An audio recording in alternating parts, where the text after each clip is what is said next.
Welcome to Electrofun. If you haven't subscribed our channel, please subscribe because we are coming up with new videos every week. In this video, I will show you the basic understanding of what are pull-up resistors and what are pull-down resistors. Now, this fundamental is used vastly in electronics when you need to read a pin or you are working with voltage levels.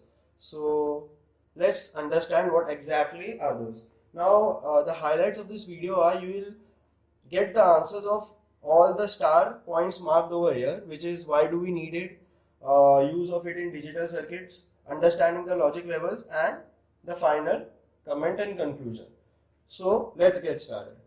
So resistors are a passive components in electronic circuit. There are different types of resistors and it is measured in ohms, as we all know.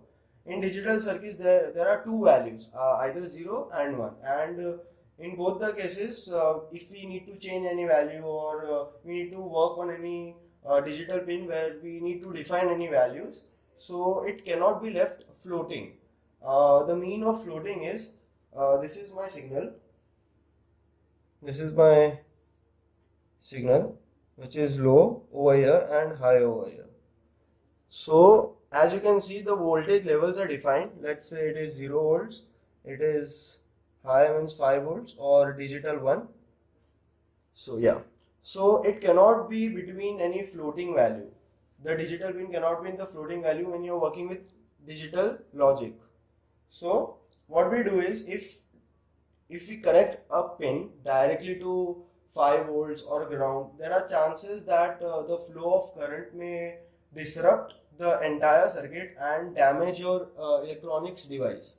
So to avoid that, what we do is we define a certain default voltage levels, or you can say you define the pin as either ground or high. That controls the current flow as well as it is not damaging your circuit. So that is the reason the pull-up and pull-down resistors are used. So what this does is, the pull-up resistor is directly connected to 5 volts and there's a microcontroller which will read the pin. So when the switch is connected, the path will be complete and you will get the output over here as high. In the case of pull-down, it gets reversed. Here the default state is high, so here the default state gets to 0, or you can say low. So what happens over here is, the resistor is connected to ground, and when the switch is passed, the current is the flow of the circuit completes and you get the output over here. So this is how you get the output depending upon the default state of the pin.